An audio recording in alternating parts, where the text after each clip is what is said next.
All right. So, in today's session, we will going to learn this how to calculate the income from salary under section 17, subsection 1. Right. So these in the first slide we can learn the head of the incomes that we can how to calculate. In today's session we will learn how to calculate the income from salary that comes under section 15 to 17. Then the next block we will going to learn how to calculate the income from business and profession that comes under section 28 to 44. Then in the upcoming blocks, we're going to learn the income from other sources like income from lotteries, income from puzzles, income from agricultural sectors that comes under section 56 to 59. Then we can going to learn that income from house property. The house property would be the rental income, it would be the non-rental income, it would be income that come from the you can see this other sources that comes under other sources of properties that comes under section 22 to 27. Then at the last we will going to learn the income from capital gain. The we here we can learn that how to calculate the income from the business owners capital, equity capital, right? So this is that comes under section 45 to 55. So this is a head of income where the overall course structures comes under this particular slide. Right. So now in today's session, we will going to learn that how to calculate income from salary. So before I come up to the practical aspects, you should know what is the meaning of the salary. So under section 17 of the Income Tax Act, it defines the term salary, that salary, whatever is received by an employee from the employer, either in you can say cash kind or any kind of facilities like transportation facilities, or you can say any kind of different service facilities, any you can say car allowances facilities. So that's called salary, and that is considered as salary. So whatever you received from the employer in the form of cash kind or any sort of facility, that's called or that considered as salary, right? So let's proceed one by one. uh, the next. So this is exactly that how to calculate or the statement showing taxable income. So this is a format of calculating that your taxable income. So what are the income that comes or earned from different sources. So first you need to calculate the income from salary or salary income. Then one by one you have to add on the following upcoming parts, that is income from house property, income from business or profession, income from capital gain, yeah, income from other sources. So once you add all these along with the salary income, you will earn, that is a gross total income. So when you will calculate it, the gross total income, you have to deduct the deductions that will be come up at the end of the blocks. So we will learn how what are the exact deductions to be considered at the Income Tax Act in your syllabus, right? So once you deduct the deductions from gross total income, you will get you will able to know that what would be the taxable income, the income that you have earned, how much taxed is it's earned, that is need to calculate, and at the end you will be calculated the taxable income on your salaries. Now, what is the term salary? So, this is an exact definition that any remuneration received by an employee in consideration of services rendered to his employer, it's called salary. So, salary includes anything would be monetary values especially monetary value of those benefits and facilities provided by the employer which are taxable. So whatever the services that considered in monetary values are all taxable, because the salary is taxable. So whatever the facilities and the benefits that you are receiving from the employer, right, that all taxable, they are not exempted. They are exempted in the special cases that we'll learn one by one later on in the upcoming slides. So this is a exact format of the income from salary. That this is a particular pattern. Especially in this particular block, you will learn that how to calculate the salary and the taxable income from salary.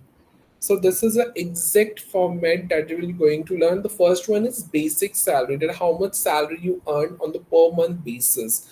Then you have to add on bonus, any bonus that you receive, any commission that you receive. Next is allowances. Now question arises is, what is the allowances? Allowances are the fixed amounts apart from salary which are paid by the employer to the employee for the purpose of meeting up some particular requirements of the employee. Like for example, a particular employee needs a transportation facilities. So what is called, in other words, under income type, we say transport allowances, right? Well, you can say any other benefit is uniform allowances, tiffin allowances, right? So if the particular employer providing or the facility of the tiffin services, in income tax act we use the term tiffin allowances, right? So these are the different allowances that we will learn under upcoming slides. So this is a overview that how to calculate and how to make up the format under income from salary for the assessment years. Then perquisites. Perquisites is the amount that will be provided after the retirement, or the benefits after the retirement to the employee by the employer. So perquisites are the benefits, are the facilities that the employer is providing to the employee in the form of cash, in the form of check, in the form of demand draft, or any form of monetary value. That's called perquisites after the you can say retirement. Next, we talk about the profit in lieu of salary. So, but the meaning is any arrears in the salary in the assessment years or in the upcoming months, or any advance salaries to be, they're all taxable. They are not exempted from tax. They are all taxable because that is a part of the salary. If any arrears in the salary, that's in the upcoming month, the salary in the previous year, the salary has not been paid to you, right? So the salary which are not being paid to you in the upcoming years, they are the arrears in salaries, which the employer is going to pay you in the upcoming months. So that is taxable. Any advance salary that you received by the employer, they're all taxable, right? So that is also added in the salary. Next one is retirement benefits, that is gratuity, pension, any leave encashment. Gratuity is also another benefit which is paid by the employer to the employee after the retirements. Pension is also being provided after the retirement. Leave encashment is also be a benefit or a facilities which an employer is going to pay to the employer after the retirements. So when you added these four items, that is basic salary, allowances, perquisites, profit in lieu of salary, retirement benefits, you have it means you have calculated the gross salary. So once you add all items, it will termed as, or it will considered as gross salary. And once you deduct the deductions under section 16, any kind of tax, that is standard tax, entertainment tax, or any professional tax. A is entertainment allowances. SD is a standard deductions. Professional taxes which has been imposed by the government. When will be deducted, when these all deducted from the gross salary, that means you will get to know, that means you have calculated the chargeable gain, what are the benefit or gain that you have earned from the business, that you will get to know, right? So the major purpose of following up this particular format is that how to calculate the gross salary. So once you calculate the gross salary and any tax to be deducted from the gross salary, that means you will get to know the exact gain or losses from your businesses at the end, from your salary. So these are the particular provident funds. When you're working in a companies and you're working in an organization, definitely you have heard the term provident fund, right?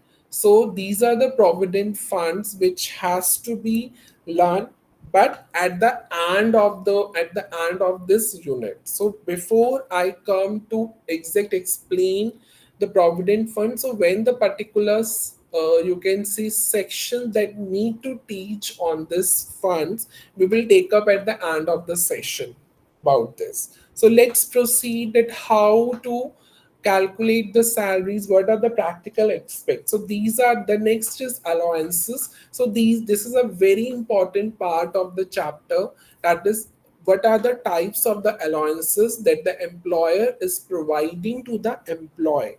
So these are the allowances. There are three categories: the fully exempted allowances, there will be no taxable by the government. The fully tax, there are also the another types of allowances, they are fully taxable. So if suppose like entertainment tax is to be 1200, so 1200 is taxable, right? Partially taxable means it means whether it would be taxable, half of the portion would be taxable and half of the portion would be exempted from tax. So these are the categories. What are the categories of the allowances which are fully exempted? What are the categories of the allowances that are fully taxable? What are the you can say categories of the allowances which are partially taxable? So you should know that what is exempt, what allowances should be exempted or fully taxable or partially taxable. So this are the lists of allowances. So if we talk about the fully exempted allowances, so any allowances, any benefits or any facilities provided to the government employee, right, outside the India, it's fully exempted. There will be no taxable to be charged. House rent allowances granted to the judges of High Court and the Supreme Court, no taxable. There will be no tax at all, right? It's supplementary allowances given to High Court and Supreme judges. Supplementary allowances are those allowances which are very fixed in terms of the like giving a house rent allowances, or you can say any fixed amount, a large lump sum amount of the loans which is given to the High Court and Supreme Court judges. It's fully taxable. Allowances received by the employee of the United Nations organizations from his employer is fully exempted. There will be no taxable. Right? So these are the categories of the allowances which is fully exempted. Now there are another categories of the allowances which are fully taxable, right? DA. DA stands for dearness allowances. Dearness allowances is also the another category of the benefits in terms of small payments like you can say visit from one office to another office and giving in the allowance of the lunch, right? So that is also a part of the salary because that benefit are uh, giving apart from the salary to the employee. So this is dearness allowances.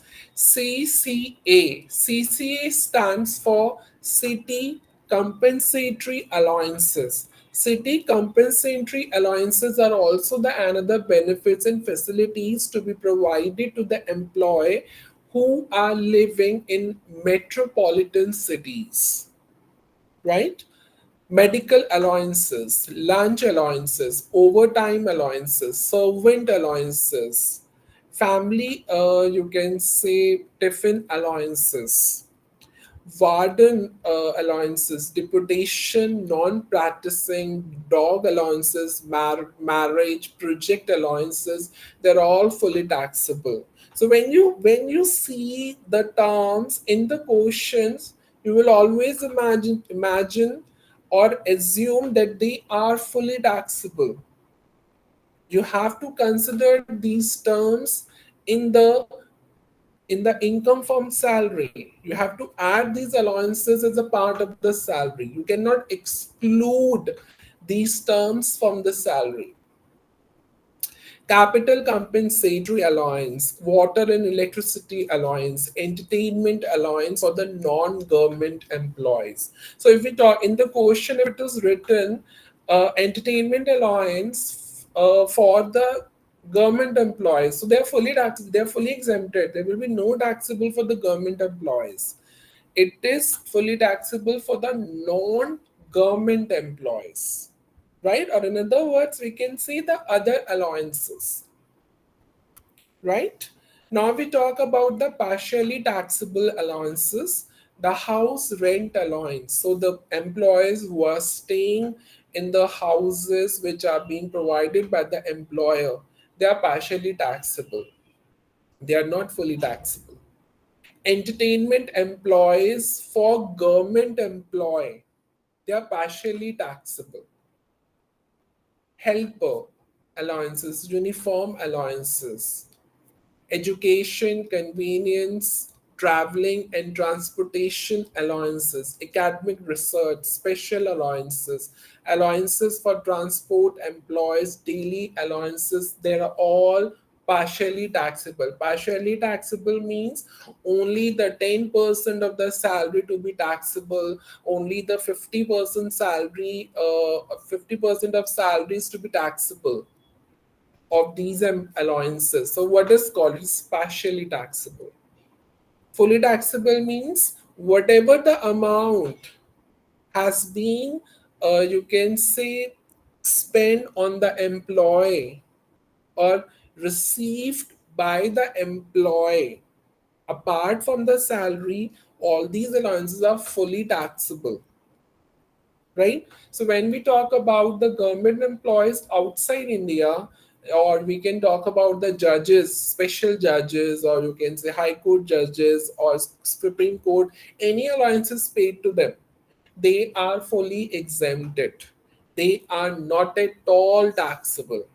So always be remember these categories of the allowances and what are exempted, what are fully taxable, what are partially taxable.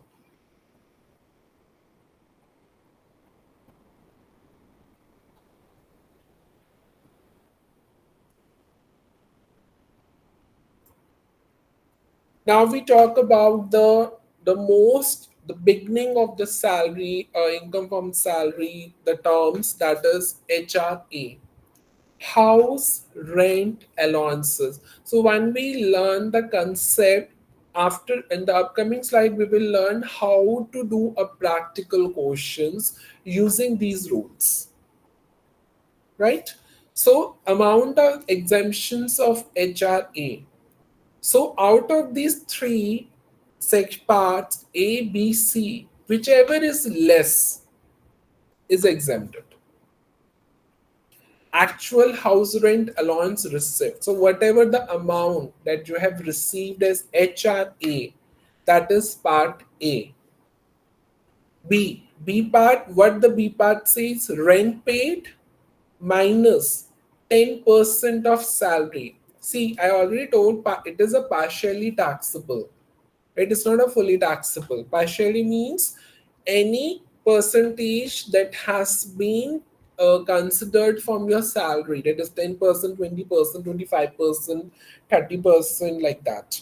So B section says rent paid minus 10% of salary, right? So whatever the rent paid per month basis or annually basis, you have to deduct 10% of salary. Suppose the salary annually is 1,20,000 and the rent paid is 1,40,000. So rent paid is 1,40,000 minus 10% of salary, that is 1,20,000 is the salary. So what will be 10%? 10% is 12,000 rupees. So whatever you have just deducted, you will get the particular amount in section B.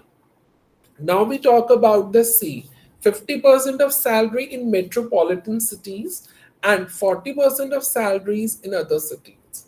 So metropolitan cities like Delhi, Bombay, right, Hyderabad. So these are all metropolitan cities, and other cities which are non-metropolitan, right? So kindly note that what is the total salary to be calculated, that is basic pay, whatever the amount that you have get in per month basis, plus dearness allowance, which is also a part of the salary, plus commission, which is fixed commission to be paid.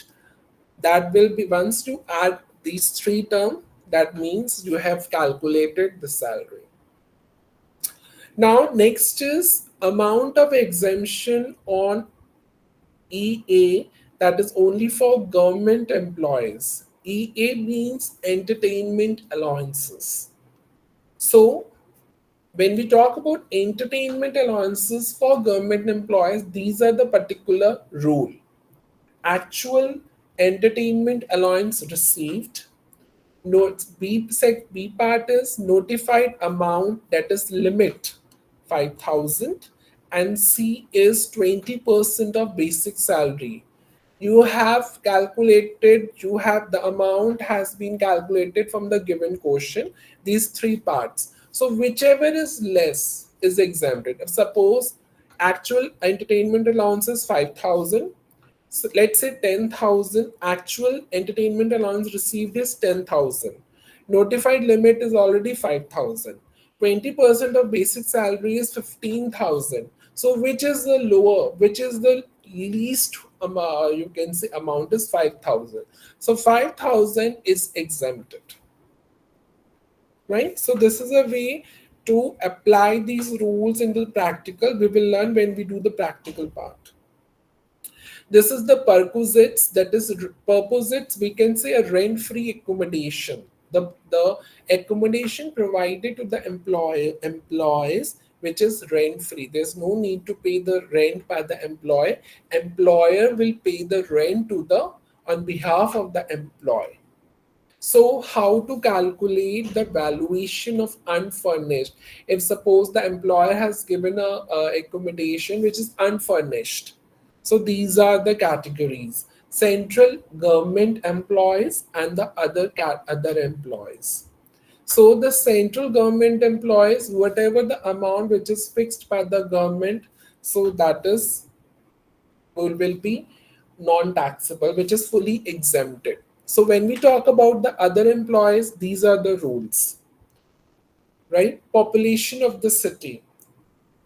So it would be any city, it would be Delhi, it would be Bombay, it would be Hyderabad, it would be Madras, or would be any side. We talk about the population here.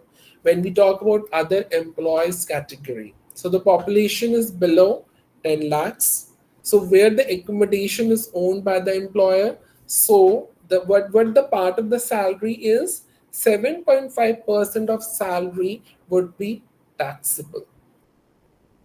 If the city population is exceeds 10 lakhs, 10 lakhs to 25 lakhs is 10% of salary.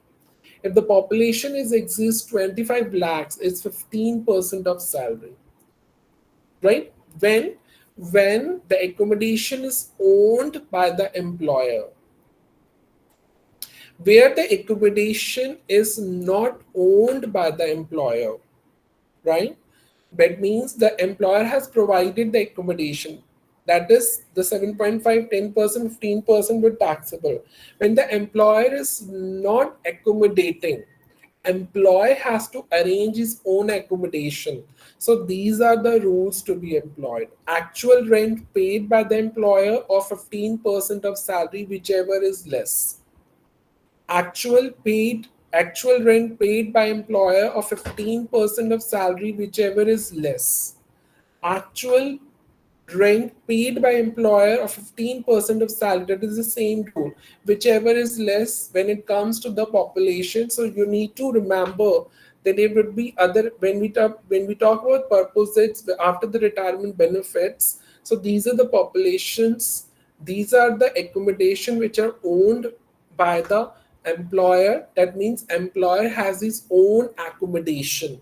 So this is a taxable salary, which is the employer accommodation is not owned. That the employer accommodation is not owned by him itself. These are the rules. Actual rent paid or 15% of salary, whichever is less. Right, so this is a category of the valuation. It covered the valuation of unfurnished accommodation.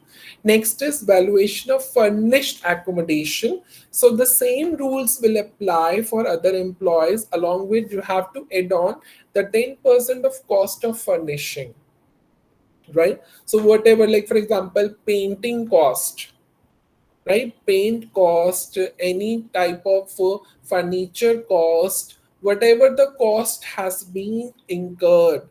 So 10% of that particular expenses cost will be considered and add into the cost in the other employees category.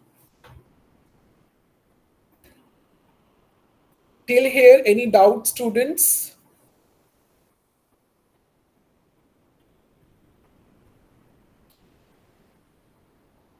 Any doubts when it comes to perquisites? Perquisites are the retirement benefits.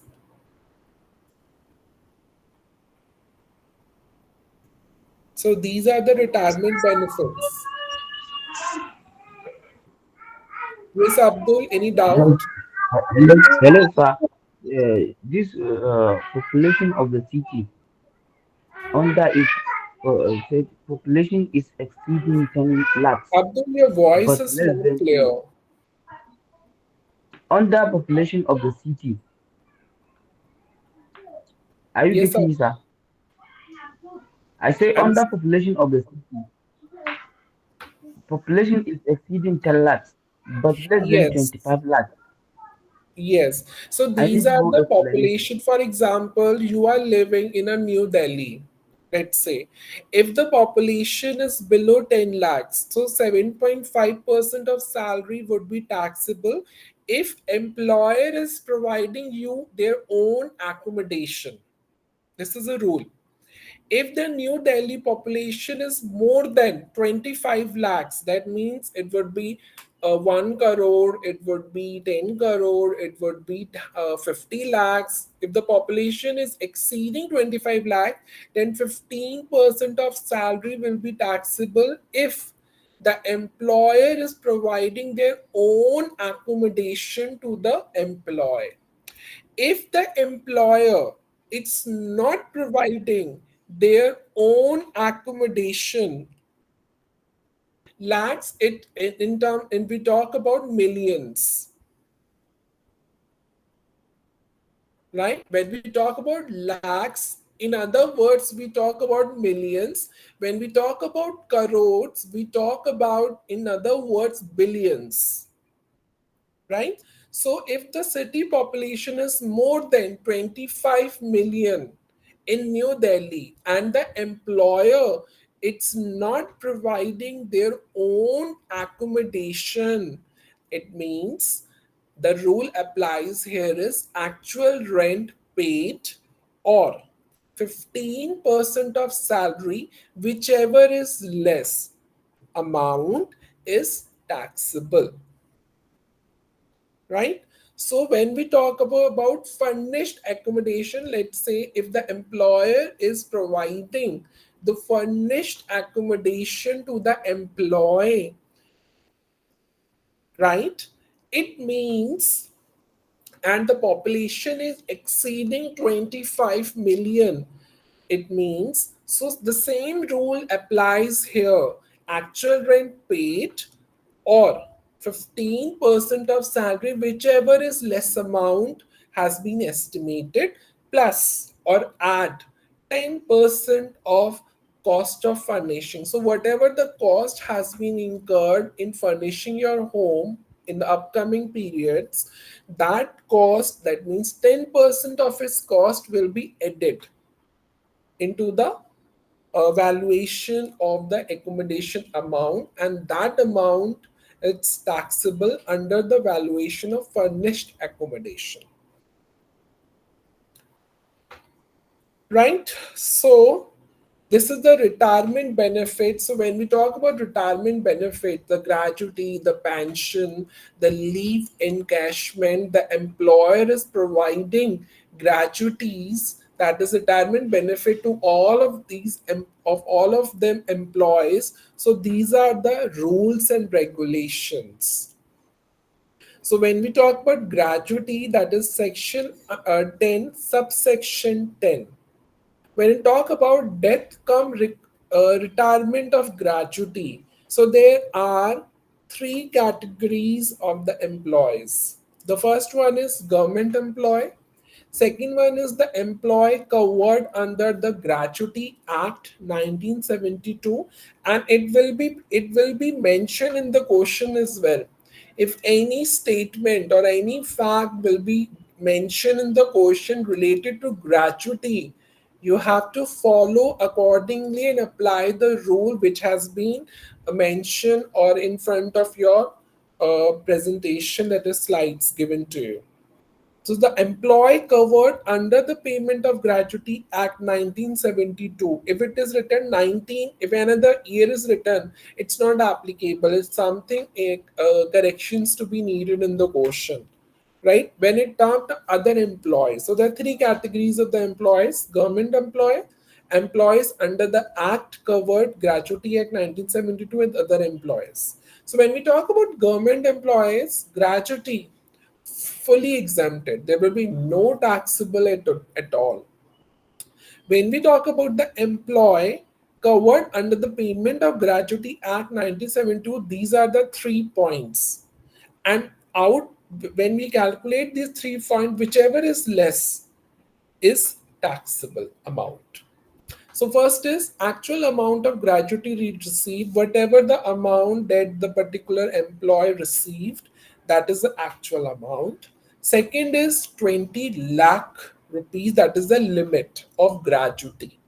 Third one is 15 day of salary last drawn for every complete year of services or part thereof in excess of 6 months. So within the 6 months, if any extra 6 months or in excess of 6 months, 15 days salary will be calculated. Like for example, 6 months, January to June.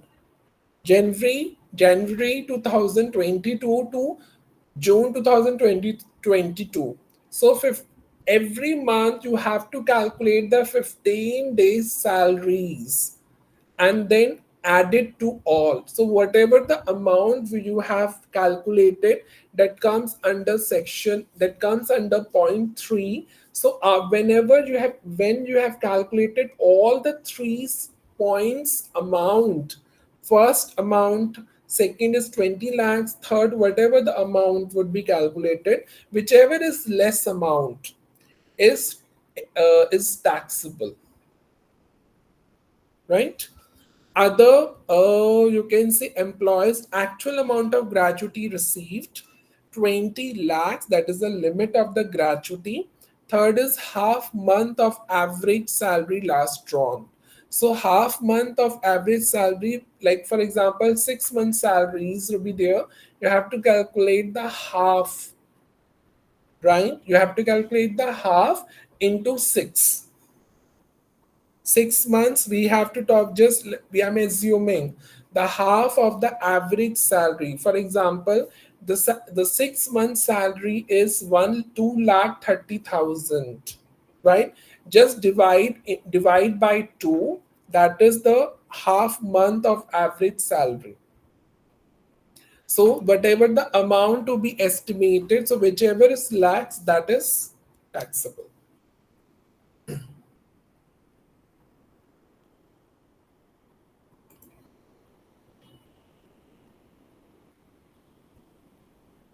Now we proceed to the next is retirement benefit, that is pension. Two types of pension, that is uncommunicated monthly pension and communicated lump sum pension. So when we talk about uncommunicated pension, that is fully taxable for the government employees as well as non-government employees, right? So uncommunicated pension means it is the one of the benefit or fixed benefit to be provided to both the type of employees, government employees and non-government employees. So uncommunicated means monthly pension. Communicated means lump sum pension, which is fully exempted for the government employees. Non-government employees benefit will not be come under communicate lump sum pension. When we talk about non-government employees or other employees, these are the two rules. One third of pension is exempted if employee receives gratuity. Half of pension is exempted if the employee does not receive gratuity. So when we talk about non-employment employee, there are 2 points to be considered. One third if the employee receive gratuity, half of gratuity if the employee does not receive gratuity. So these are the rules, and these rules can be memorized when you do practical questions practices, right? So now we talk about the allowances. There are three category of allowances. The first one is received or spent, whichever is less. Whatever the allowances you have received or whatever the amount that you spend on such allowances, whichever is less amount, that is taxable. The category two, received or limit. So there is a limit. I already told you when we talk about here, when we talk about retirement grant, there is a limit. 20 lakh is the limit, right? So same here, that is received, whatever the amount of allowances the employee has received, and there is a limit. So whichever is less, it's taxable. Category 3, that is house rent allowance, it is HRA, which I've already explained in the previous slides. Now, category 1, received or spent. So, these are the types of the allowances. So, whatever the received and whatever the amount has been sent, whichever is less, is that amount is considered. So, convenience allowances, academic allowances, traveling and transfer allowances, helper allowances, uniform allowances, daily allowance. Uniform means the special uniforms to be given to the employees and they have to wear on the monthly basis. So, whatever the expenses incurred, the employer has to pay to the employee for such expenses. So, this is the category 1. Next category is category 2, received or limit. So there is a limit. Limit, what is the limit of triple area allowances? 200 rupees per month. Underground allowances, 800 rupees per month. So treble allowances, there is a limit 200 rupees per month, right? So for example, 12 months, there would be an employee's granting. So 200 into 12, right? That is 114,400 rupees, right? So there is a limit. 200 per month would be applicable, but in the question, if it is written 600 per month, But you have, if it is in the question, it is written 600 per month, travel triple air allowances, area allowances, but you have to consider only 200 only. You cannot consider 200. So if it is 600 per month given in the question under travel area allowances, so 600 into 12 months, whatever the amount, and 200 into 12, so whichever is less, that amount is considered. Same rule applies as underground allowances. These allowances are granted to employees working in uncolonial, unnatural climate in underground coal mines shall be exempt up to 800 per month. They will get only 800 rupees per month, not below that, not more than that. Only 800. There is a limit. You have to follow up that limit 800. You cannot change the limit at all, right? If in the question is written underground allowances 400 rupees per month, right? And rule says 800 rupees per month, then means you have to follow up 800 rupees per month, right? Just wait for 1 minute, students.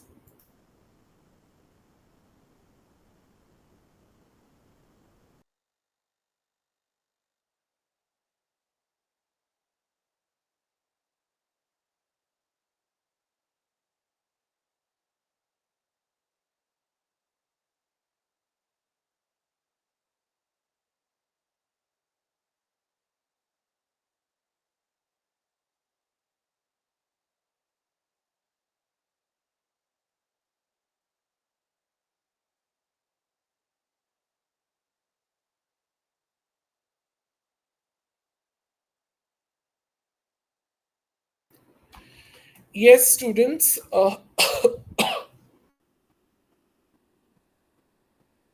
All right, so this is underground allowances. So there is a rules that you have to follow, but how to apply rules in the practical expect that will be soon will be considered in the questions. So category two received a limit, that is children education allowances, that is exempted. What is the meaning of exempted? Exempted means that 100 rupees per month is exempted. That means they are not taxable, right?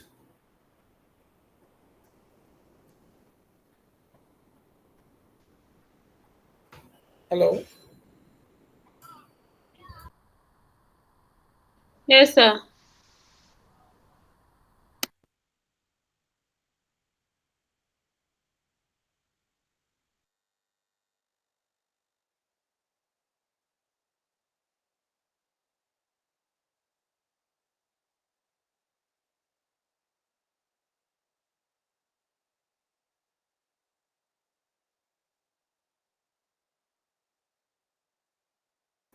Yeah. Uh, s- one important call has to receive. All right. So now we talk about children's education allowance. There is a limit, that is 100 per month per child up to two childrens. It means 100 into 12 months into two, because up to maximum two children only. So you have to multiply into two as well, right? Same hostel expenditure allowances exempted up to, there is a limit, that is 300 rupees per month per child, maximum two children. So it means 300 into 12 months into 2, because it's a limit, it's a maximum for two children's only, not more than that. So in the question it is written, oh, it's an hospital expenditure allowances is given for the four children's, but you have to consider only for two children as per the rule. So what the rule says, you have to follow in the question, right? According to the question, whatever is mentioned is rated. You've gone through that statement, but follow the rule accordingly. Next one is transport allowances. 800 per month is to be given for all the employees except government employees. Handicapped employees 1600 per month is to be provided to such employees who are handicapped, who are physically disabled employees. They will receive 1600 per month, and you can say normal employees, that is other employees or non-government employees, they will receive 800 per month, not more than that. So whatever the limit state in the rules, you have to follow that limit only. You cannot go beyond that. So if you took another limit beyond the rules, it means the question and the answer that you are calculating is automatically wrong. So it is very important to remember the rules. So income tax is and practice, the subject is based on rules only, right? So if you just write the rules on a piece of paper and accordingly do the practical questions. I can give you the plenty of practical questions which has been asked in your final examinations. So you can drop an email, I can share you the PDF, and accordingly you can practice the questions.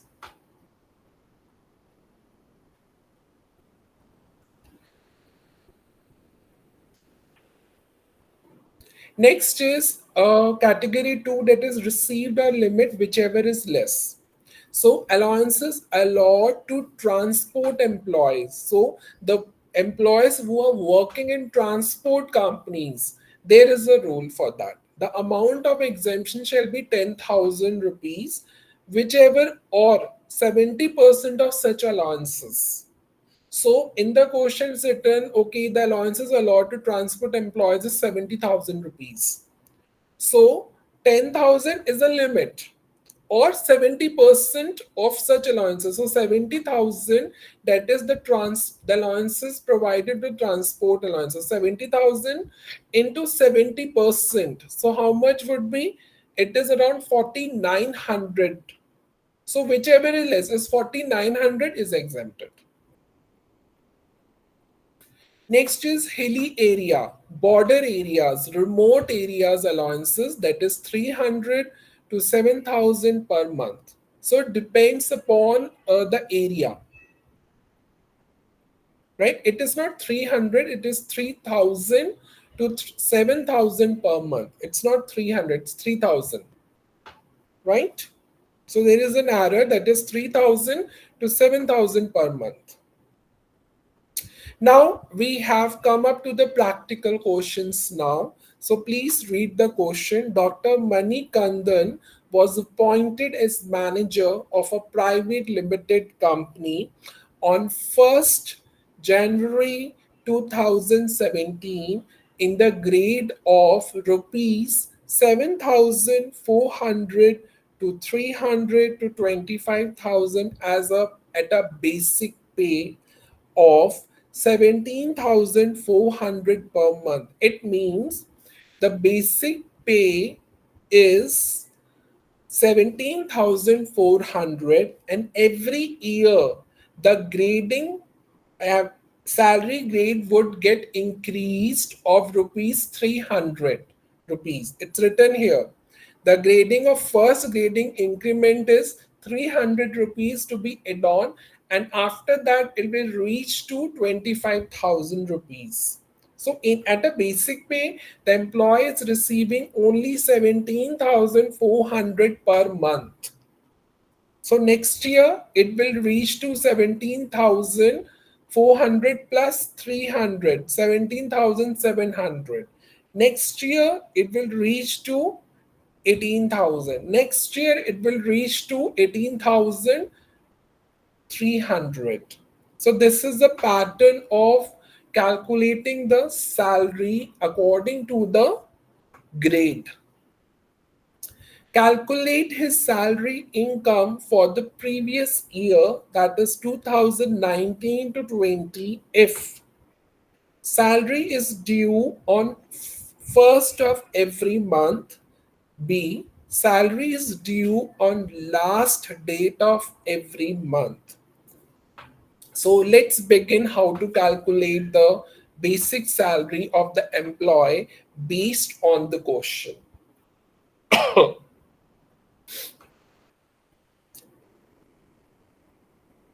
So this is a you can say a brief calculations to all of the students. So now how to calculate the salary? So this is a according to the parts.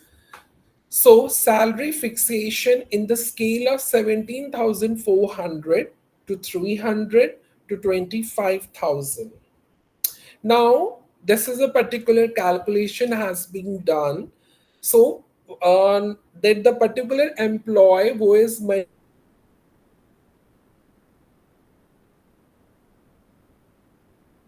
coming in his account every year, we have to begin the calculation.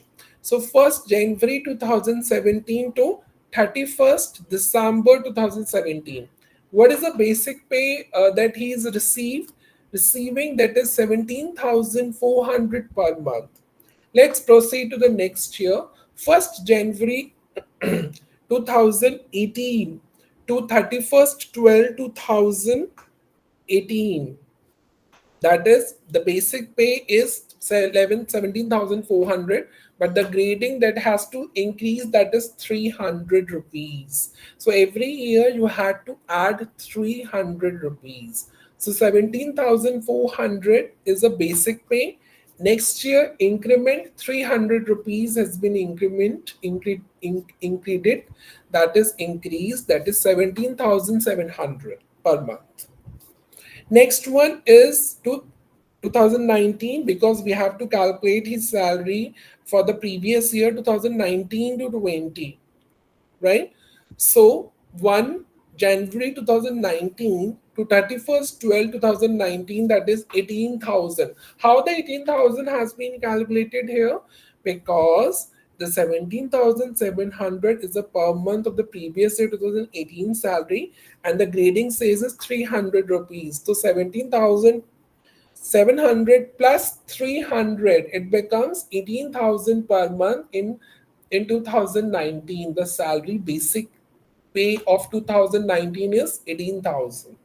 So when we talk about January, that is 1st January 2020 to 31st December 2020, that is 18,300. 18,000 plus 300, which has to be increment of every year, that is 18,300 per month, right? Now we talk about what is the financial year. As I already told, the financial year begins from 1st April of any year and end up to 31st March. But in this question, the employees is appointed on January 1st, right? But its ending year is 31st December. So, so we considered that 1st April of any year till 31st December 2000 or any year. So let's begin the question here. Salary due. So, what is the first part of calculating the salary? Salary is due on first of every month. So, the salary due on first of every month. So, salary for 10 months, that is 18,000, because we are considering previous year 2019. So, what are the salary of 2019 is 18,000 rupees. So, 18,000 rupees for 10 months. How this 10 month has been calculated? How it has been 10 months written over here? So let me explain to you. 10 months salary for 10 months has been 18,000. It means 1,80,000 for 10 months. It's written here, March salary received on 1st April 2019. See, as the employee is appointed on 1st January, right? And the year is ending in December. But financial year begins from April and ending is 31st March. But we cannot take the 31st March because the employee is appointed in January. So the end of the year of financial year in this particular question end up in 31st December of any year. That means April to December amount of the salary will be considered. So in the first, only the 9 months has been done, but 10 months, how would be the 10 months? Because the March salary has been received in April, right? And April salary has been received come, but December salary is received in January. So that's why it's considered, rather than 9 months, it considered 10 months of salary, and that is 18,000 rupees. It's written over here, March salary received on 1st April 2019 and December 2019 salary received on 1st January 2020. So 10 months has been estimated, and 18,000, that is 1,18,000. The rest 2 months salary, that is 18, because next month, next year is 2020. So what is the salary of 2020 is 18,300 rupees. That is 2 months, that is for February and March, because January salary will be received in the February and February salary will be received in the March. So February and March salary would be 2 months into 18,300, that is becomes 36,600 rupees. Next question, next part is salary due on last date of every month. When we talk about the last date of the every month, and April 1st to December 31st, that means it's covered 9 months. So 9 months salary, that is 18,000 2019. So 9 into 18,000, it's 1 lakh. That is 1,062,000 rupees. Then salary for the 3 months, as it December has been end up, so January, February, March. So 3 months salary of 2020 and 18,300, that is 54,900, is the salary amount which has been estimated. So this is a calculation of the basic salary for the previous year. Part A, two parts में divide हुआ है ये 10 months and 2 months, because it is the salary has been drawn on the first day of every month, and the second is salary drawn on the last date or day of every month. So this is a way how to calculate the basic salary. Any doubts in these calculations? It is very Excuse me, sir. simple. Yes. Yes. I'm kind behind. So, like, what happens to the Sarah leave for 2 months and 3 months? Like, Okay. yeah, like I'm still behind again because I heard you say the financial. I don't know if it's true. It starts from 1st April until December. How Yes. is that? Kindly explain to me, See, sir. it depends on the question why I have taken till December, 1st January, 1st April to December. It is depends on, it is already mentioned in the question that the employee has appointed on 1st January, right? So the salary would be drawn from the 1st January itself. So the financial year, actually the financial year stands for 1st April to 31st March, right?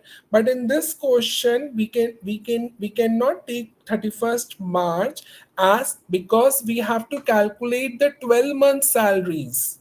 We have to calculate the 12-month salaries, but the amount has been different of both the years, right? If like for 1st January 2000 the employee is appointed, and we have to calculate the 2019 from 1st January 2019 to December, so definitely we have to consider till December only. Otherwise, if it is not, you can say if the employee is appointed in 6th May or any of the month, that will consider only 12 months, because we have in this question we have calculated the salary of 12 months only, but we have segregated the salaries, the basic pay amount according to the question, and calculated the months according to the question as per 1st January 2000 of any year. right? If it in the question is written, if any employees in the month of January, their financial year end up in the December only. If an employee has appointed any other month of the year, their financial year end up in the 31st March only, right? Financial year rule says 1st April to 31st March, but according to the question, the years has not financial year has not been changed, but the condition has been changed according to the question, because the employee is appointed in January, so their under financial year would be December, right? So first we have to calculate of 2019 year. So 2019 end up year is December, and next year it becomes 2020, as the amount of this basic pay salary is different. So we have to calculate accordingly, considering the financial year, ending period and beginning period, right?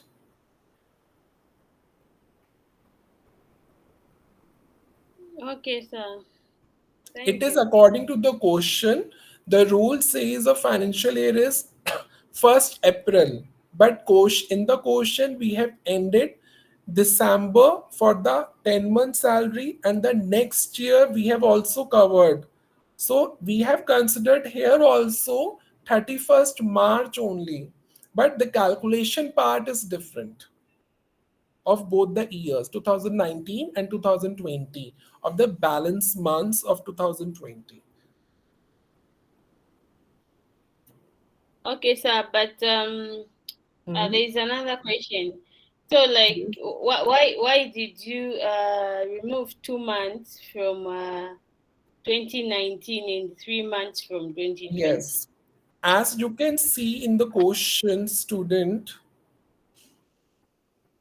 if you can see, the employee is appointed in 1st January, so the ending year is December. So when we talk about previous year is 2019 to 2020, but we have to calculate first what would be the salary of the year 2019, and what would be the salary of 2020, because the salary of both the years is different, it's not same. If the salary is same, we can consider of 1st April to 31st March, 12 months, consider direct amount, whatever the amount of 1 year salary basic pay into 12, the salary amount has been calculated. But 2019 salary amount is different, and 2020 salary amount is different, and that's the main reason the months has been segregated. We have calculated in 2019 10 months, and in the next year 2020, that is the rest, the balance months. As because in the question is written the salary is due on first month, so accordingly we have estimated and segregated the months. And because the amount of the basic pay is different in both the years, 2019 also the different, that is 18,000, and 2020 is different amount, that is 18,300, and that's the main reason the month segregation has been different, and accordingly we have calculated the basic pay salary amount differently.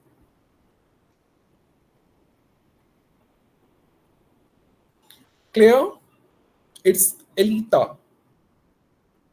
Yes, sir. Thank you. Most welcome.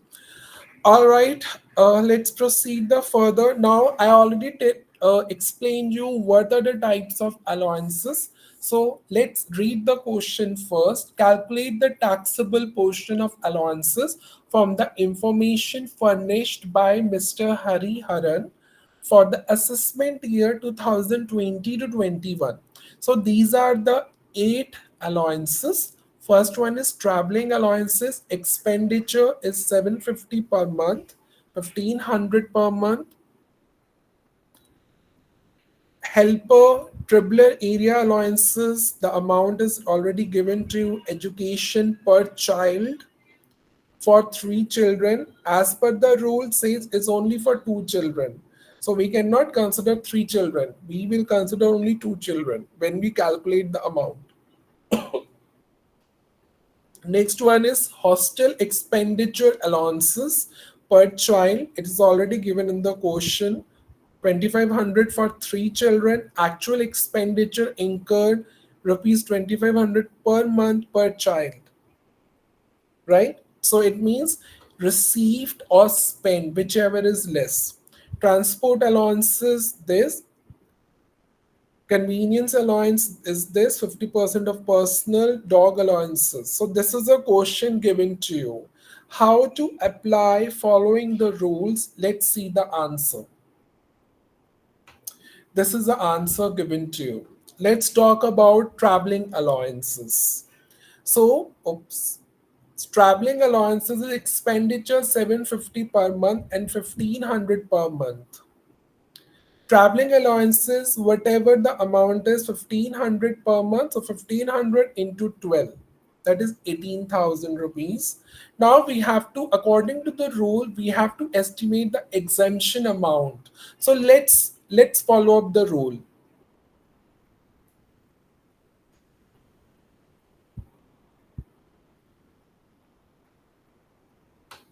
Say it's written traveling allowances, that is received or spent, whichever is less.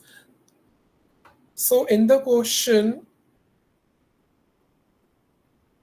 that is 700 per month and 1500 into 12, which is an expenditure is 715 per month. So exemption and up to 750 per month, that is 750 into 12, that is 9000 rupees less. So whichever is less, that is taxable amount. So 9000 is a taxable amount.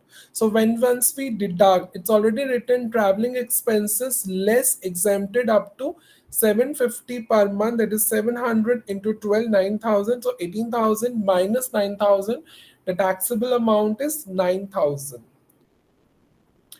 For example, if the amount traveling allowances exempt less, exemption amount would be 20,000, so no amount would be taxable because the minus amount is more than the positive amount, so there will be no tax chargeable. Let's talk about helper. Helper is 1200 per month, so 1200 into 12. Now the what would be what we deduct, that is expenditure, that is 13,500, sorry, 1,350 per month. So 1,350 per month into 12. So as 16,200 is more than the allow is more than the positive value. So as a result, there will be no taxable amount to be charged as the minus amount is more than the positive value, right? So tribal area allowances 2400 per month. Tribal area line 2400 per month into 12. This, as per the rule, please come up to the slide, that is tribal area. Tribal area allowance 200 per month. So in the question 200 per month, it's written, see, less exempted up to 200 per month. 200 into 12, that is 24. When we deduct 2400, the taxable amount is 26,400 rupees. Now we talk about the education allowance. So before I come to the education allowance, read the question. Education allowance per child is 300 for three children. As per the rule says, education allowances. Children education allowances exempted up to 100 rupees per month per child up to two children. So we cannot take three children. According to the rule, we have to take only two. It's written education allowance per child 300 for three children. But rule says 100 into 2. So 300 as per whatever the amount has been stated, 300. 300 into 12 into 3. It is a spent amount. But exempted amount is what according to the rule is 100 per month. maximum 2 children, right? So 200 into 2 children, that is 200 into 12, it's 2400. So when we deduct, you will get 8400, which is a taxable amount. Let's talk about the hospital expenditure allowance. Hostel, not hospital. Hostel is per child 2500 for 3 children, and actual expenditure incurred 2500 per month per child. As per the rule says hospital maximum 2 children's 2500, whatever the has been given is 2500 into 12 into 3 children's. So let's talk about the rule here. It's hostel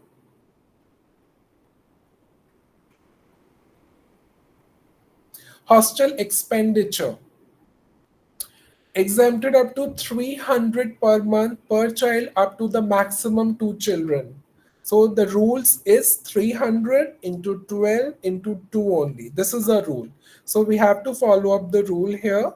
When it comes to the exemption, hostel expenditures exempted up to 300 per month, maximum 2 children. So 300 into 2, 600. 600 into 12, it's 7200. And when we deduct, is 82,800. Now we talk about the transport allowances. Let's up to question transport allowances, that is expenditure is 15,000 per month and 19,000 per month is given to you. That means whatever the cost incurred during expenses 15,000, actually received is 19,000 per month. So how to calculate transport allowance?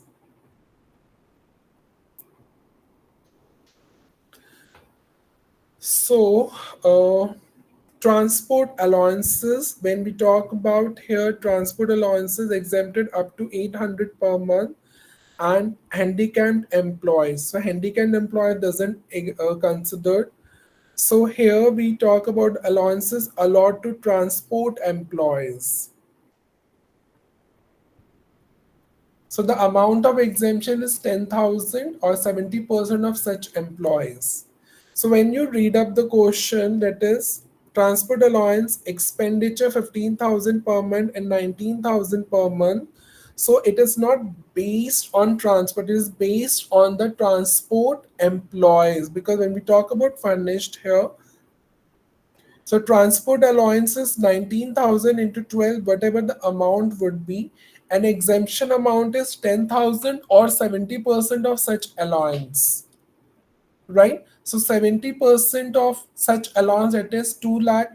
Such allowance means transport allowance, that is 2,20,000. 70% of 2,28,000, that is 1,59,600, or 10,000 per month, that is 10,000 to 12, 1,20,000, whichever is less. So the whichever is less amount is 1,20,000.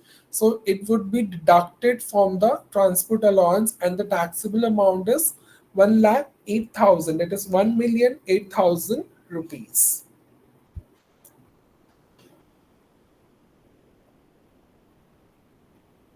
Right?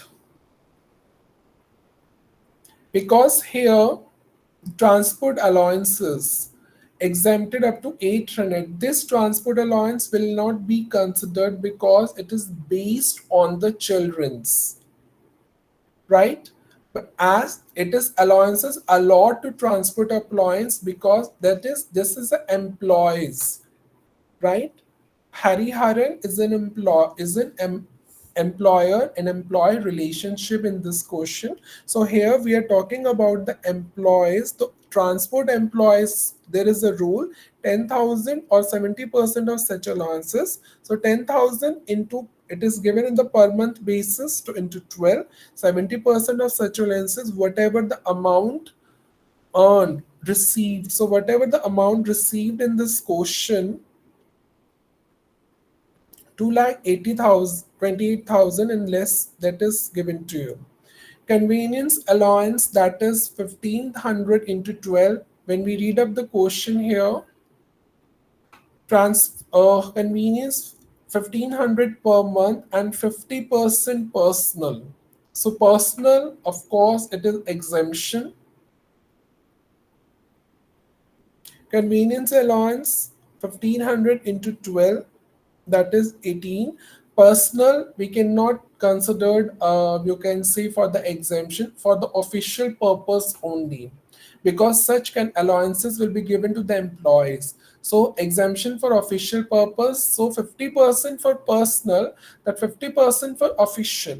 So official purpose is 50%, that is exemption amount. So 18,000 into 50%, 9,000, that will be the amount taxable is 9,000. Why it is written official? Because exemption is considered for the official person, but in this question 50% personal will not considered as per the rules. Only the official purposes will be considered. If 50% is personal, so it's very common to understand that 50% is official. So that 50% official will be considered as an exemption amount and deducted from the exact actual amount received, that is 18,000. Right? So when we talk about dog allowances, so dog allowances is a fully taxable per month, that is 12,000 rupees. Right? As I told you, if you read the first table, if you remembered whatever I have told you, if you read this table, fully taxable,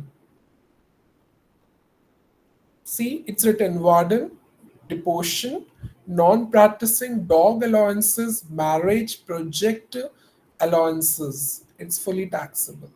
So, when we come up into the question, right?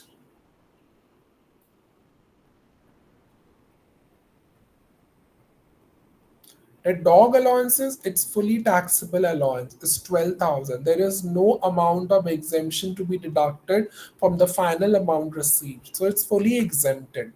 So the total taxable portion of allowance, so once we total all of the amounts, by adding up all the amounts, we'll get the total taxable portion of allowance, that is 2 lakh, that is 2,055,600 rupees. Right? Any doubts in this question? It is very simple, it is very easy, it's not difficult at all, right?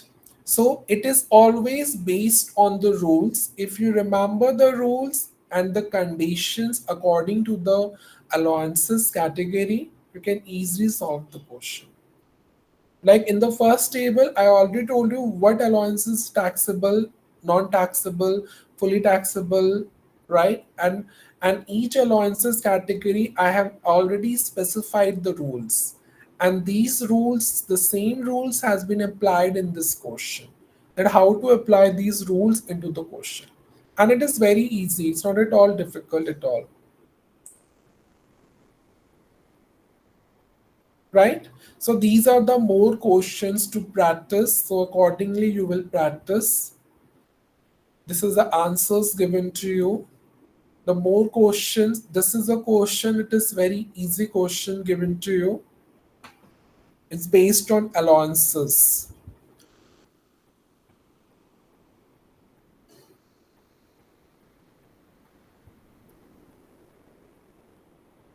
Right? This is also another question we will discuss later on. But before we come, let's talk about house rent allowances. That how to solve the questions of house rent allowances. Mr. X resides in Chennai, gets rupees 3 lakh per annum as basic salary. DA stands for dearness allowance. It is also a part of salary for service benefit 40,000 and 2% commission on turnover achieved by women. If you can read the question and if you can like house rent allowance, let's come up to the house rent allowance rules. See, amount of exemption of HRA for government and for non-government. So what is the like how to calculate the salary here. It's written basic plus DNN's allowance plus commission, whatever the commission fixed in the question. So automatically, if the three things has been given, you can easily calculate the salary amount, right? So rules is being written. So before I come up to the question, that is illustration or question number 5. Rest of the question you can do of your own. It's very simple. And answers is already given to you. So Mr. X reside in Chennai, gets 3 lakh rupees per annum as basic salary and DNN's allowance forming a part of the salary for service benefits 40,000 and 2% commission on turnover achieved by him. Turnover achieved by him during the relevant period is 3 lakh rupees. He received 60,000 as HRA. Through he pays a rent of 80,000 per month. Now you have to calculate the exemption amount of HRA based on the rules. This is a question given to you. So now particulars, it's written X taxable amount you have to calculate of HRA. HRA received. How much amount the received HRA, that is he received 60,000 as HRA. So 60,000 is HRA. Now we have to apply the rules and calculate the estimated exemption amount. So the first rule is actual HRA received, a house rent allowances, that is 60,000 rupees is received. Second category is second part rule is rent paid minus 10% of salary. What is the rent paid in this question? Let's check. Uh, Through he pays a rent of 80,000 per annum. So obviously it's an annual rent. So if it's written per month, let's say PA per PM per month. So 80,000 into 12. We have to calculate annually.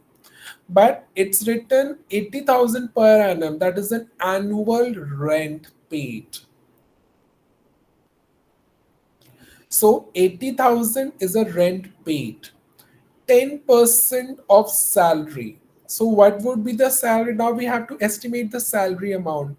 The formula says basic pay, that is per annum 3 lakh rupees, DNN's allowance, that is 40,000, and 2% commission, that is turnover, and the turnover is 3 lakh. So 3 lakh into 2%. How much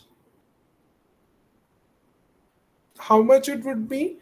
3 million into 2% is 6,000 rupees, right? So the commission achieved by X is 6,000. DNN's allowance is already given 40,000, and the basic salary is, that is basic pay, that is 3 lakh. 3 lakh plus 40,000 plus 6,000. It means it's 3 lakh 46,000. That means 3,046,000. It's C, 10% of salary. What is the salary amount? Is 3 lakh 46,000. 3,046,000 into 10%. That means, so whatever the amount has been, it come up here. It's 10%, 3 lakh 46,000. 10% is 3,046,000. So when we deduct from 80,000, we receive 46,400 rupees. So this is the amount which has been calculated. Now the third portion.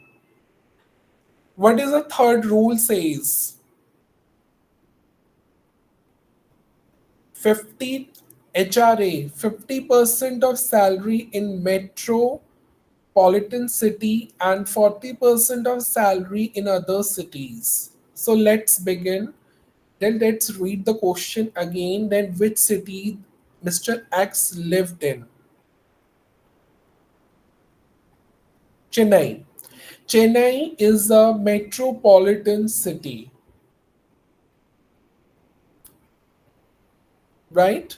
So 50% of salary for metro city or 40% salary other than metro. That means non-metro cities. So 3,46,000 is the salary amount into 50%. That is 1,73,000 only. So what would be the exemption amount? Whichever is less among these three amounts. So what would be the less amount among these three is 45,400 rupees. So 45,400 is the exemption amount. It means it will be added from the for a total taxable portion of HRA, right? It's already calculated for your calculation. Salaries 3,40,000 plus 6. Why 40,000 has been considered in this the salary? Because DNN's allowance is a part of a salary, and commission achieved or received is also a part of the salary, and that's why it is included in the total salary of Mr. X. So taxable HRAs you have to deduct out of 60,000, 60,000 minus 45,400, that is 14,600. So this is the amount of taxable portion of house rent allowance. So this is a way how to calculate the HRA. That is house rent taxable portion or taxable amount of HRA. It is not at all difficult, right?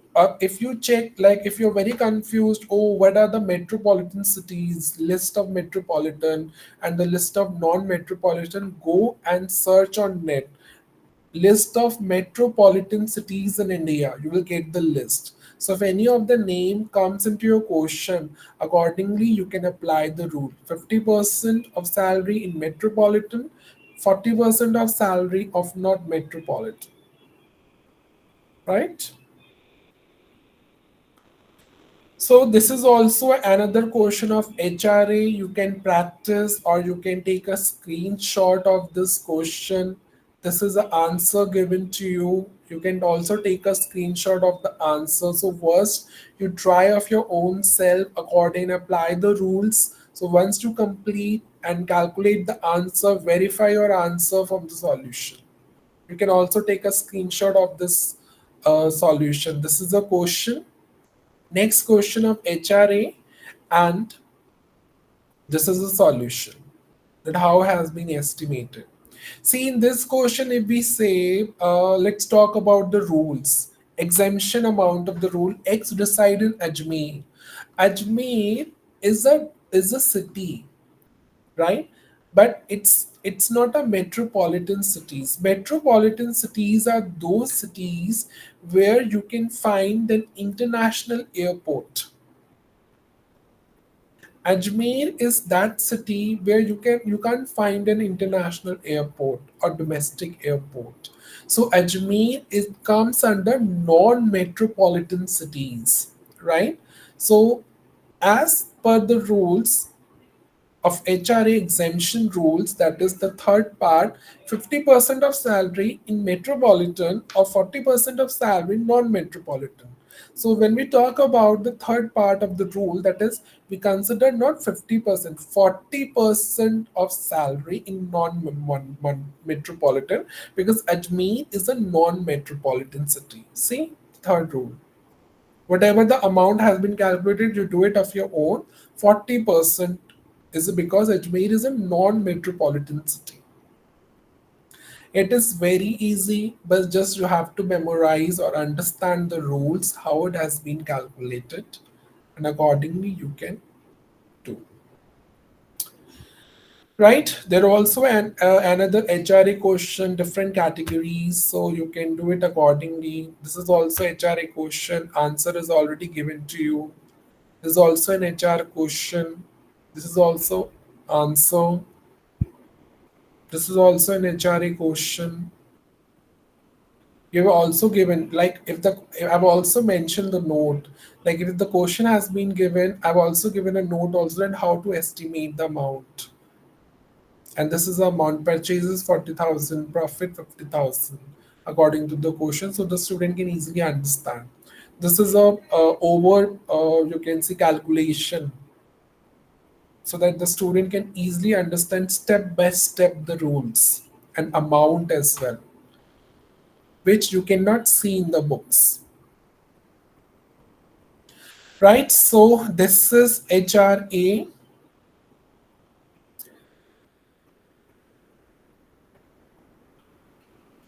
Okay, now this is almost finished. This part is already finished, right? So now I will come to the retirement benefit gratuity, which is already done. So these are the question of gratuity. I already taught you what is all about the gratuity and what are the rules of the gratuity. So these are the gratuity rules. Just read once.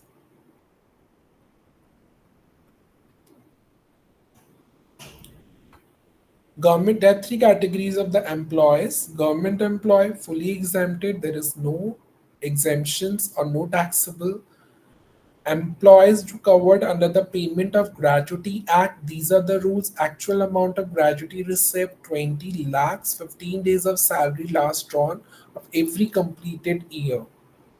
Other employees, actual amount, half month of average salary last drawn for each completed years of services. So let's do the practical question so that you can understand these rules as well. So these are the three categories of the question, right? These are the answers given to you. So let's read the question first. Sri Selvan, a government employee, receives 2 lakh rupees, 2 million, as gratuity at the time of retirement on May 30th, 2019. So as per the rules, gratuity rules, there are three kind of employees. First is government employees. Second is the government employees covered under the Act, Gratuity Act 1972, and the next is non-government employees. As it is the government employees mentioned in the question, it means it is fully exempted.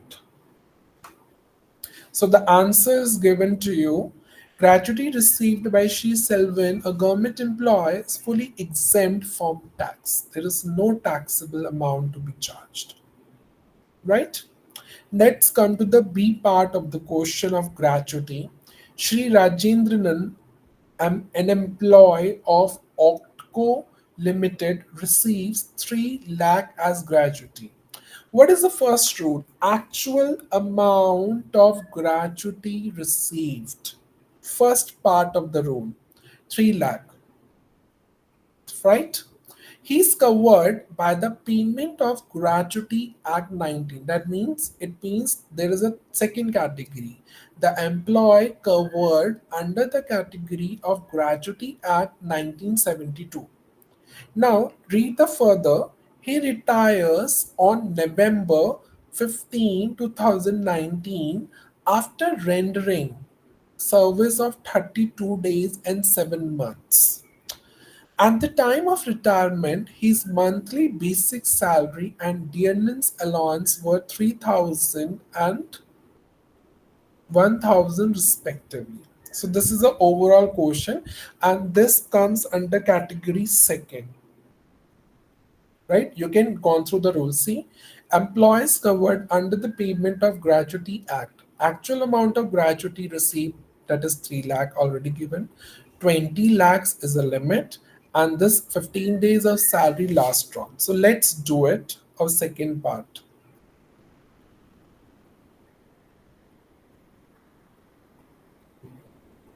This is a question, this is the answer. Gratuity received by Sri Rajendran, an employee covered by the Payment of Gratuity Act 1972, is exempted up to the least of the following. Gratuity actually amount received is 3 lakh. See, it's 3 lakh rupees is already mentioned in the question. Next, 20 lakhs is already the maximum limit. Now, we have to calculate the 15 days of average salary for every year of completed service. So, how it would be calculated? Basic pay plus DNN's allowance. So, what we have to calculate the salary first, right? So, 3,000 is already given, 1,000 basic salary, and 1,000 DNN's allowance. So, basic pay plus DNN allowance is a total salary that is 4,000. 15 days of average, 15 days is already given to you, right? Now, what is the rule says? 15 days of salary last drawn for every completed year of services or part in excess of 6 months. So 15 days, according to the question, it's already given 32 years and 7 months. So 15 by 26 into 33. So the amount would be 76,154 rupees. Now it becomes upon 26. So it's already there 32 years. It's written here 52 every year. So every year means there are 32 years has already been given of completed year, right? And 7 months is already given to you. It's written here. He retires on 15th January 2019 after rendering service of 32 years and 7 months. Right? So this is the amount which is given to you. That is 4,000 into 15 days salary, 26 into 33. So 32 years and 27 months. So you have to calculate into the 6 months, right? So this is an amount which has been estimated, and the out of the 3 lakh, what is the least amount would be? So the balance of the total taxable amount is 3 lakh into whatever the amount 76, that is the taxable amount, and which is already exempt. ABC least is exempt. So what is the least amount here is 76,154 is exempted, and the balance amount would be 3 lakh minus would be the 15 days. That is would be the balance amount, that is 2,023,846 rupees. Right, so this is your homework, that how to calculate the number of days. 15 days of salary last drawn for every completed years of services, and 32 years is already done, and a part thereof in excess of 6 months. So monthly would be the 6 months, and the 7 months is already given to you, right? And years and monthly, the particular number of years and months you have to calculate accordingly with the question. So you do it of your own thing.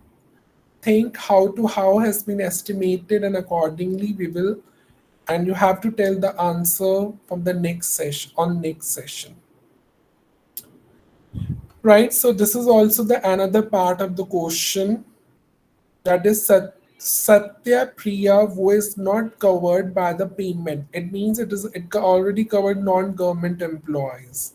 From retires on 30th December 2025, 2019 from Harita Limited, and receive 5 lakhs at gratuity after service of 36 years and 9 months. Her salary is 6,000 per month up to June 30, 2019, and 7,000 per month from July 2019. Besides, she get DNS allowance 1,000 per month, and 70% of which is considered for service benefits.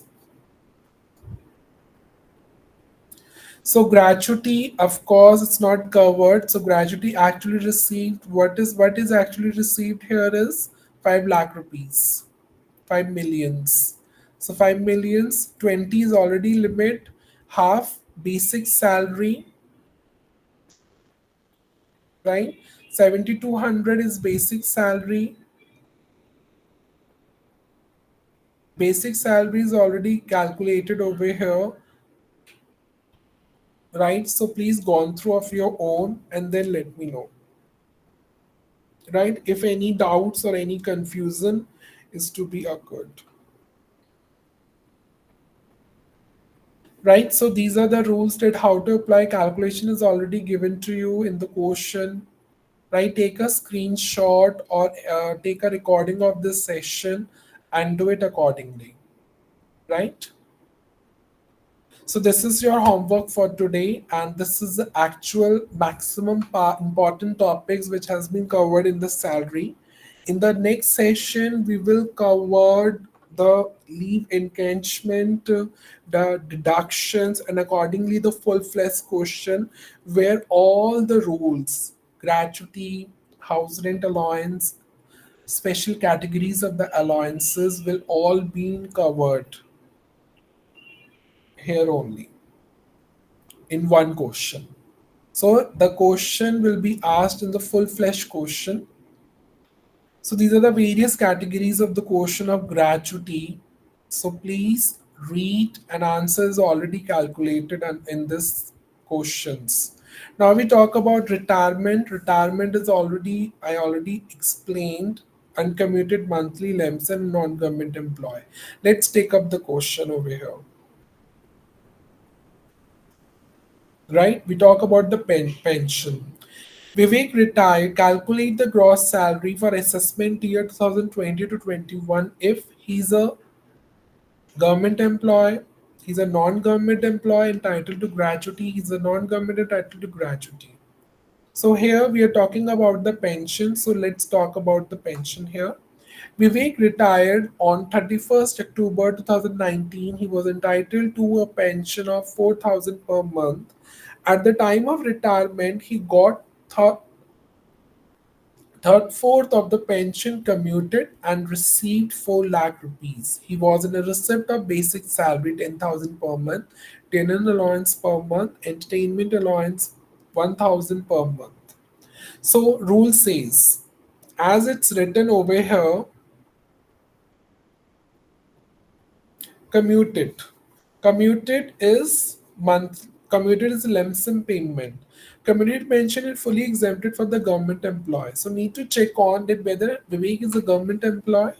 It's mentioned anywhere.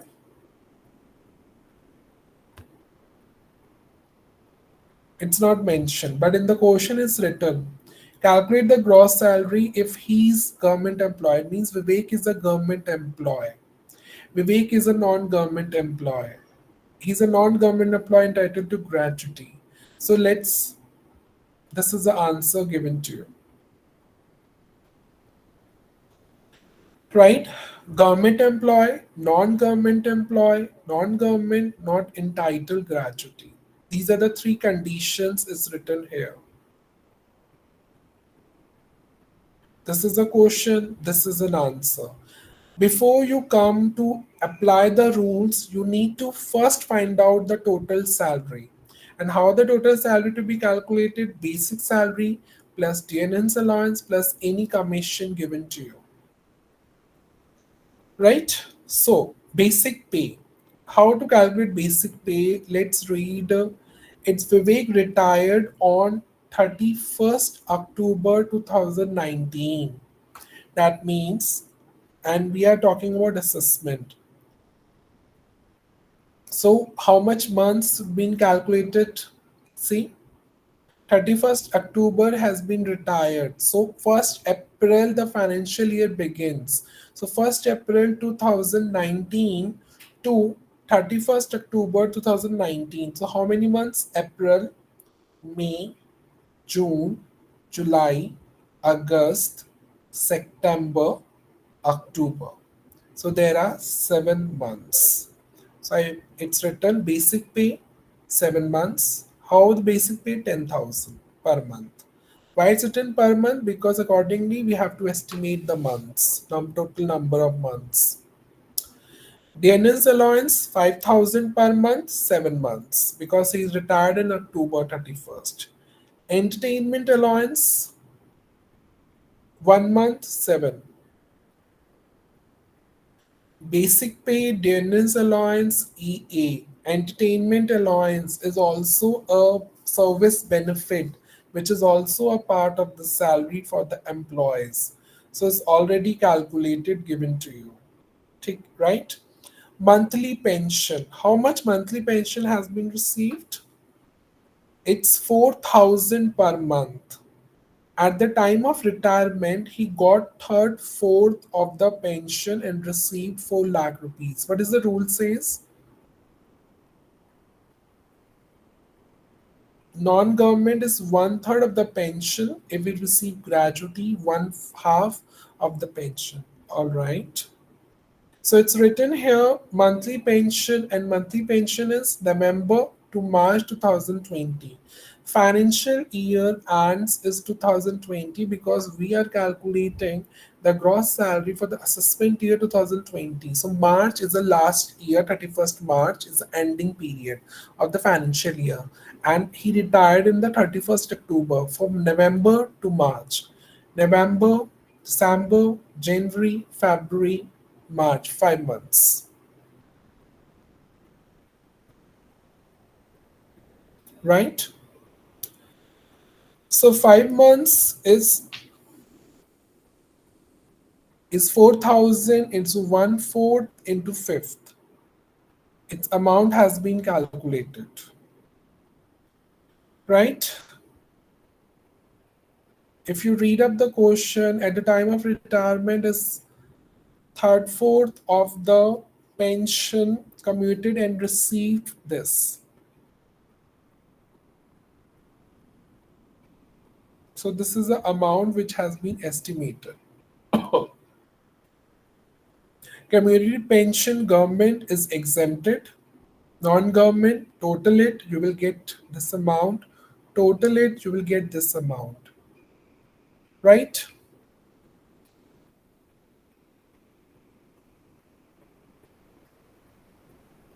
And gross salary, how to estimate gross salary? That is total salary, whatever the amount has been received, you have to deduct accordingly.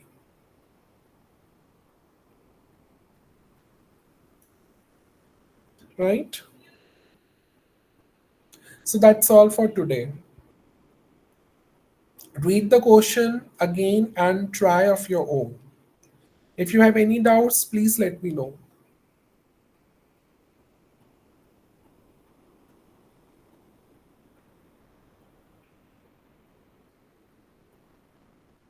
Any doubts, students? Or we'll wind up the session. You can drop an email to take the PDF file, whatever has been taught during the session, right? This is my email ID. Drop an email and I will share the PDF file of whatever I have been taught in the session. Drop an email to me. I will share the PDF file to you. This is my email ID, tarun.atmc06@gmail.com. So this is my email ID, right? So once you drop an email to me, I will share the PDF file, the notes, as well as all the practical questions with solution, and accordingly you can study.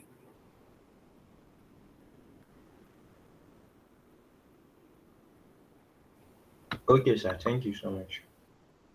Right, so you gone through the questions because there are different varieties of the question, and each varieties of question has been mentioned in this PDF. So read the question thoroughly. Whatever, if any doubt or anything that you will arise or in your question during reading, just let me know. You can drop an email and we will sort it out. Or if you want my number, so you can take my number as well. You can also ask me through WhatsApp as well. Just hold on for a while.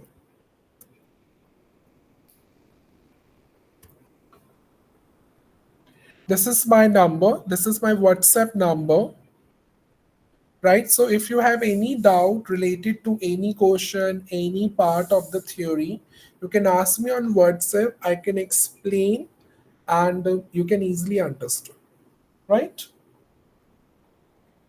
Any other doubts or queries so that you can ask, or otherwise we can wind up the session.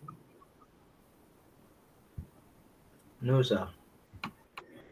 No questions, sir. Okay. So I have already given my number as well as email ID. So if you have any doubts, just let me know. Okay. All right then. Take care. Have a great day, great weekend, and great week as well.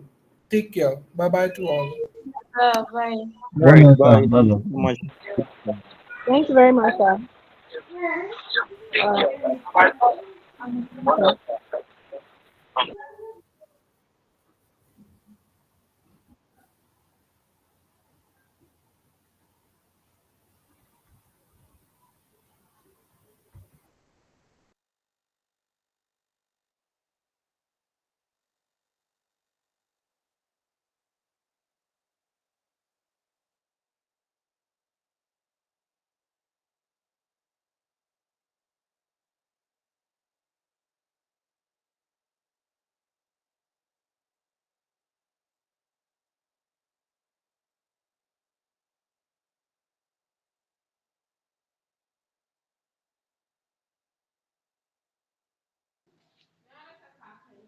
Hello, Abdurrahman Yani.